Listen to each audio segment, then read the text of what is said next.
Siendo las 21:04 en este pequeño lugar del planeta llamado Tierra, una cosa insignificante en el universo, La nada misma. la nada misma.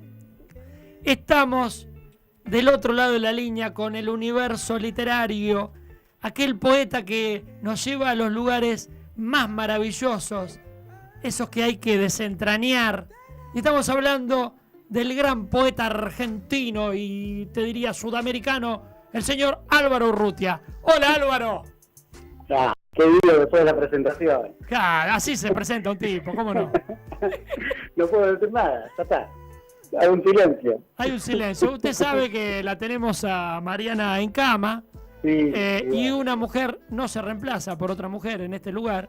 sí. La hemos reemplazado por un sujeto que se llama Roberto Gutiérrez, Roby Gutiérrez, que lo tiene. ¿Cómo andas, Álvaro?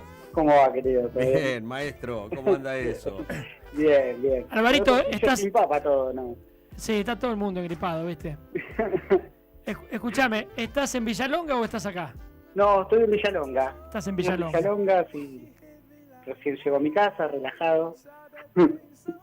Y hoy quería leerle un poeta de... A ver, no sé cómo ubicarlo. Yo la ubicación que doy siempre que hablo de él es La Pampa Seca. Ajá. Poeta de La Pampa Seca. Es un poeta que murió en el 2010, radicado en Santa Rosa de Tuay, pero era uno de esos poetas,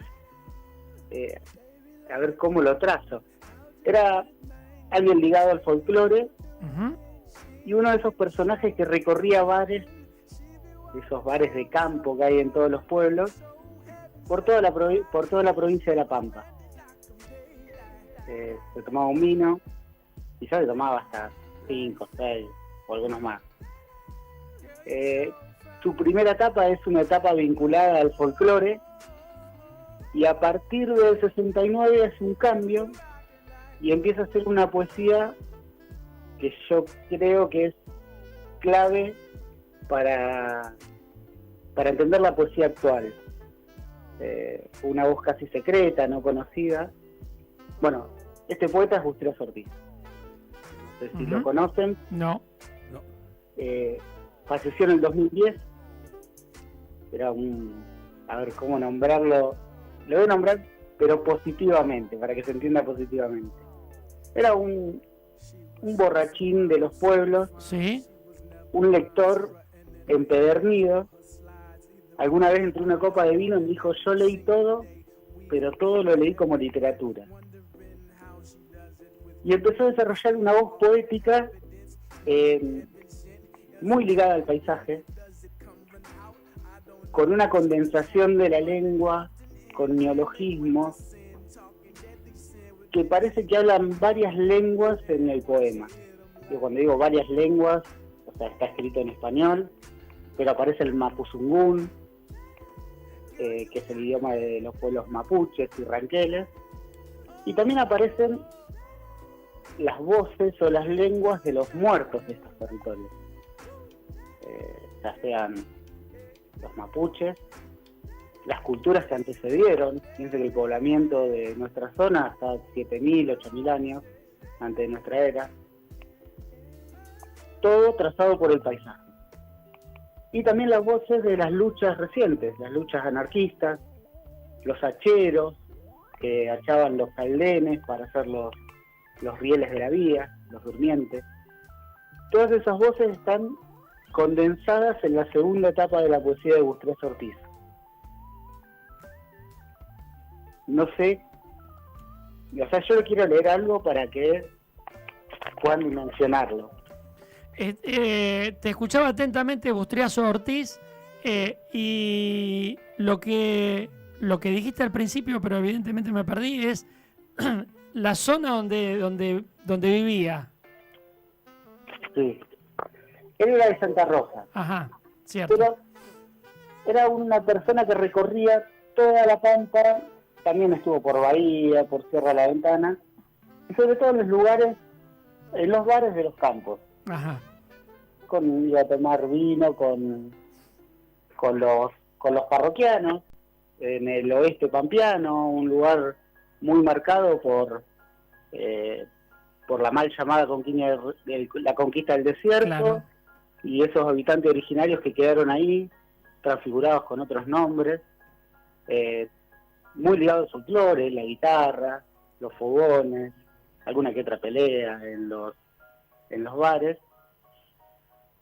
Él describe hasta el 90, no recuerdo bien la fecha, el 90 y algo, muere uno de sus grandes amigos, que era un músico, que también era uno de esos asiduos concurrentes a los bares. Cuando muere su amigo se entristece mucho y empieza a quemar todas sus obras, de las que había editado 2 nada más. Se las da a una amiga y se interna en un lugar para rehabilitarse. Así que de él conocemos una parte mínima de la obra. Mínima. Son, creo que 7 libros editados, y ahora en Santa Rosa se están reeditando la parte folclórica. Claro. Ahí estamos escuchando algo de lo que nos pasaste. El audio. Sí. Me gustaría escuchar la voz de él y después seguir, si puede ser. Sí, si podemos escuchar la voz de Bustrías Ortiz. Oh, mi dormida entre mis brazos, cuántos siglos que no teníate, desde los abrigos hollinosos, entre los valles primigenios, desde las cuevas de piel verde, desde los aleros silbadores, desde las cópulas del guanaco, desde las cruces laberintonas, y eran lo creado las pinturas, y entre nosotros cuántos desmayos. Una vez fuiste una fogata, fuísteme un sol como en desvarío, y yo pintábate en el vientre una guarda con miel de abejas. Lleguéme herido de una casa, y hierba fuiste, forma del unto, entre los cueros de la noche, con el color de la piedra madre.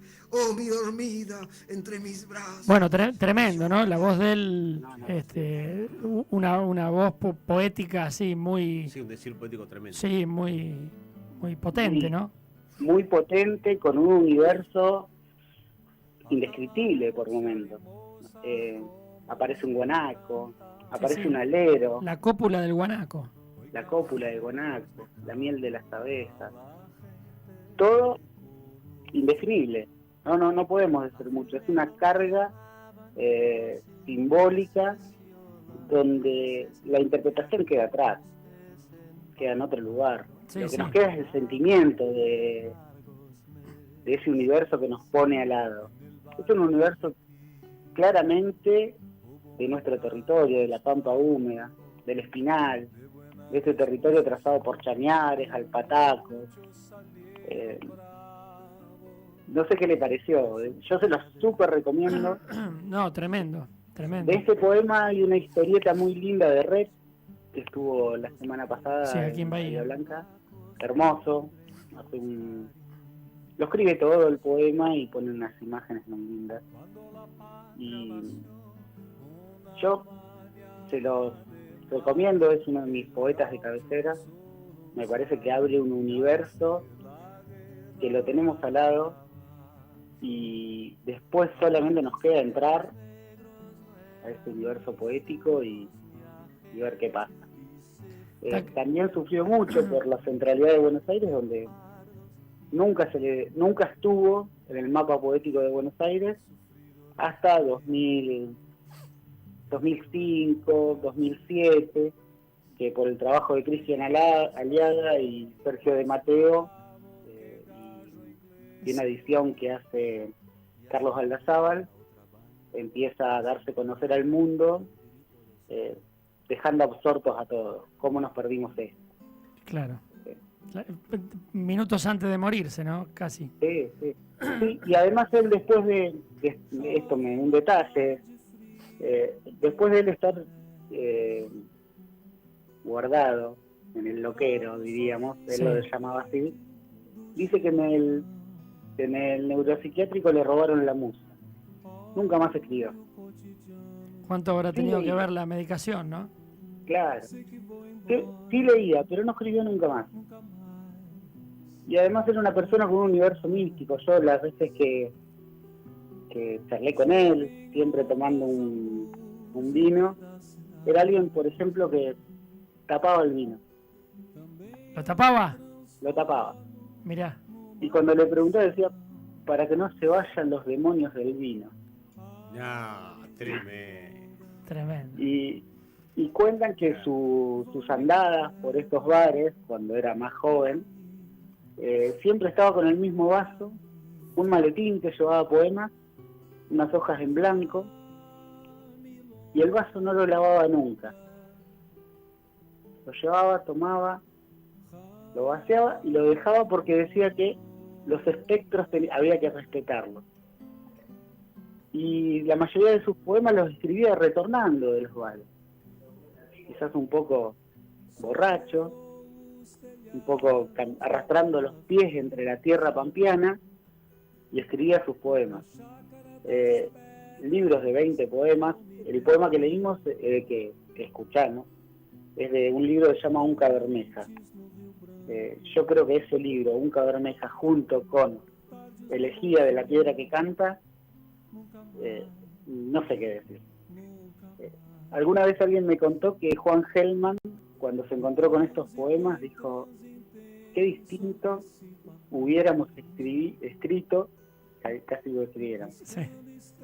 qué distinto hubiéramos escrito nuestra generación si tendríamos estos poemas para leerlo en su momento. Claro. Pero bueno. Sí, no, pero es parte de la poesía contemporánea, la que se escucha hoy, ¿no? Sí, Tiene mucho de eso. Sí.